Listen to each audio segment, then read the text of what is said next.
Oleh karena itu, sebagai anak bangsa yang berkegiatan di organisasi olahraga, saya berharap kita semua dapat menjadi panutan warga negara Indonesia. Karena apa? Karena cintanya kita kepada bangsa dan negara ini, karena tekad kita untuk mempersatukan bangsa ini, dan juga kita tidak pernah berhenti, kita tidak pernah puas untuk selalu mengangkat harkat martabat bangsa Indonesia di tempat yang tertinggi. Oleh karenanya, pada hari ini nanti kita akan mulai dengan arahan dari atau pencerahan dari pelaksana harian Dirjen Keuangan Daerah. Saya harapkan beliau nanti betul-betul memberikan pemahaman kepada kita bagaimana tata kelola keuangan di daerah itu harus dilaksanakan. Rujukan dari tata kelola keuangan daerah itu seperti apa? Oleh karenanya nanti mari kita dengarkan bersama. Saudara-saudara, kemarin pada hari pertama kita telah melaksanakan kegiatan yang hasilnya kita semua juga bangga, karena pembukaan Indonesia Sport Synergy Summit dapat berjalan dengan baik.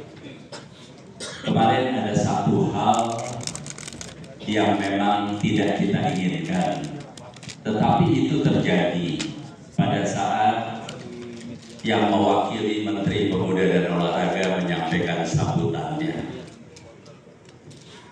Hati saya pasti sama dengan saudara-saudara sekalian. Pemikiran saya pasti sama dengan saudara-saudara sekalian. Tetapi saya harapkan hari ini diagendakan setelah Dirjen Keuangan Daerah menyampaikan arahannya, akan hadir Menteri Pemuda dan Olahraga untuk memberikan sambutan kepada saudara-saudara sekalian. Saya mengajak saudara-saudara sekalian untuk kita bisa menyampaikan hal-hal yang memang tidak kita sepakati setelah kita mendengarkan arahan dari Menteri Pemuda dan Olahraga. Kita harus menyambut baik niat baik beliau untuk datang ke sini berhadapan dengan saudara-saudara sekalian. Itu harus kita sambut. Kita harus ingat, Menteri Pemuda dan Olahraga itu adalah representasinya pemerintah Indonesia. Kita bukan orang-orang yang dididik untuk bertentangan dengan pemerintah Indonesia, tapi kita adalah orang-orang yang bertekad kuat untuk bersama pemerintah kita majukan bangsa dan negara yang kita cintai ini. Oleh karenanya, saya harapkan nanti pada saat Menteri Pemuda dan Olahraga datang, kita bersikap yang wajar bagaimana masyarakat olahraga menghormati, menyambut kedatangan Tuhan Yang Maha Esa, membuka jalan, memberikan solusi itu kepada kita semua. Demikian sambutan saya, demikian arahan awal saya pada acara Rakernas hari kedua ini. Selanjutnya saya serahkan kepada Pak Maurits, Dirjen PLH, Dirjen Keuangan Daerah, untuk memberikan bekal kepada kita semua tentang tata kelola keuangan di daerah itu menurut peraturan Menteri Dalam Negeri itu seperti apa. Mari kita dengarkan bersama. Pak Lanyala, selamat datang. Terima kasih atas kehadirannya. Beliau anggota DPD RI yang hatinya selalu bersama kita semua. Terima kasih. Demikian sambutan awal saya bila itu wal hidayah. Wassalamualaikum warahmatullahi wabarakatuh. Salam olahraga. Jaya. Ingat semua, jaga kehormatan pemerintah Indonesia. Demikian bila itu wal hidayah. Wassalamualaikum warahmatullahi wabarakatuh.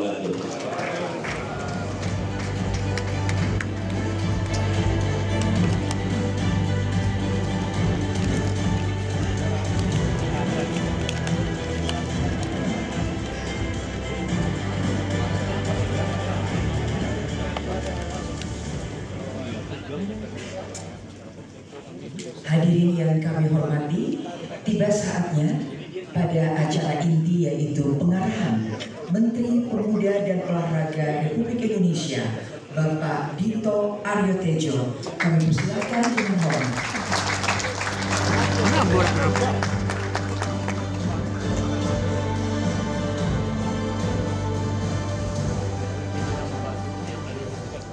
Assalamualaikum warahmatullahi wabarakatuh.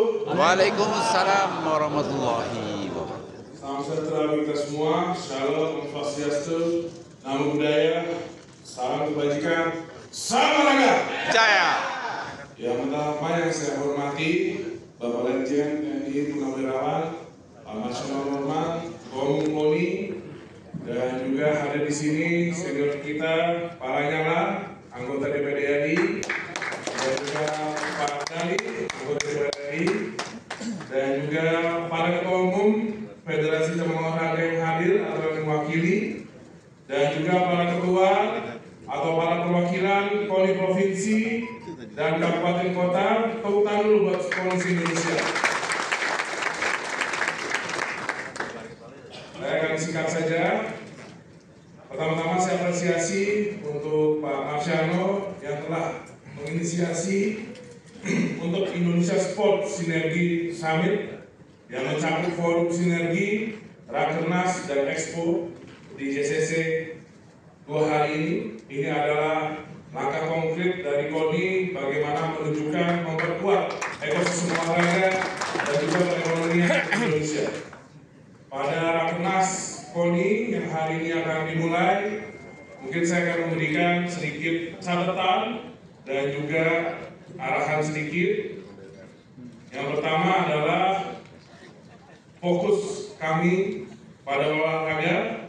Kami menegaskan komitmen dalam mengembangkan prestasi sekaligus industri olahraga. Sebagai langkah nyata, kami di Kemenpora telah membentuk Deputi Pengembangan Industri Olahraga untuk memastikan arah pembangunan olahraga berjalan lebih terstruktur dan juga berdampak luas.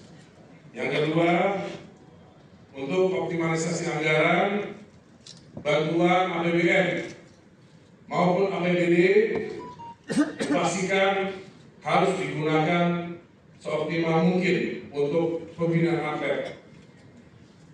Presiden berkali-kali memberikan arahan untuk membenahi tata kelola olahraga dan memberantas penyalahgunaan wewenang maupun anggaran yang menghambat pembinaan secara optimal. Dan ketiga, kesejahteraan atlet dan pelatih. Kami selalu menempatkan kesejahteraan atlet dan pelatih sebagai prioritas utama. Pembinaan dilakukan secara berjenjang dengan indeks pembinaan pada SEA Games, Asian Games, hingga Olimpiade. Dan ini kami berharap turunannya sampai ke daerah, sampai ke kabupaten kota. Ini yang penting juga, prioritas cabang olahraga. Cabang pun SEA Games menjadi tolak ukur bagi cabang olahraga yang tidak dipertandingkan di Asian Games maupun Olimpiade. Untuk selanjutnya, mumpung ini Rakernas terkait dengan PON 2028, kami kembali memohon pelaksanaan PON 2028 harus disesuaikan dengan kemampuan fiskal daerah. Dan tuan rumah adalah provinsi dan gubernur merupakan penanggung jawab tertinggi daerah. Jadi Pak Ketum, ini kita mengetahui KONI sudah menetapkan PON di NTT dan NTB.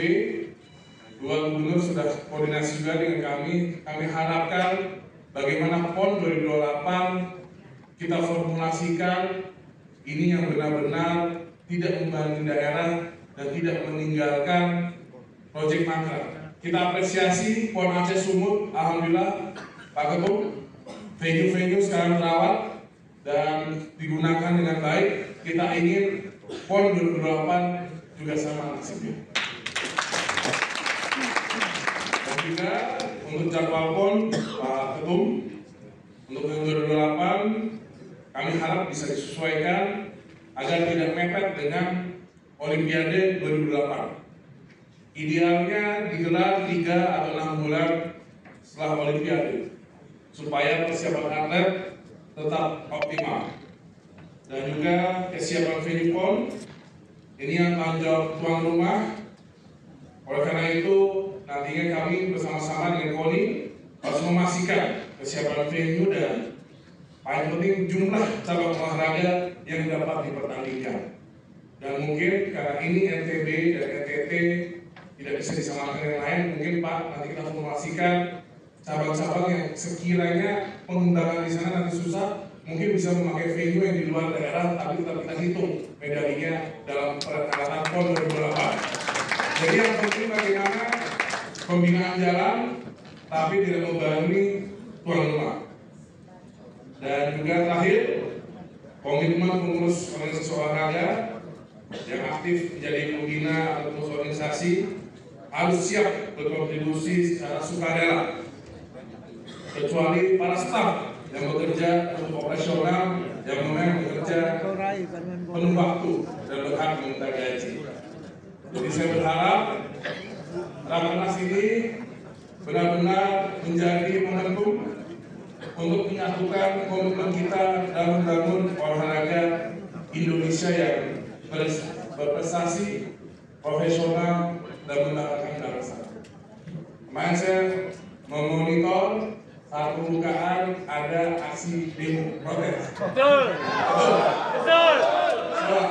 Saya undang 2 orang untuk menyampaikan aspirasi di depan.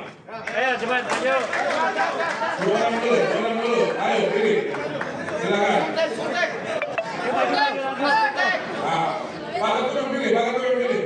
Kami dulu Pak Ketum boleh. Bebas. Bisa menyampaikan apa adanya semuanya. Suntek.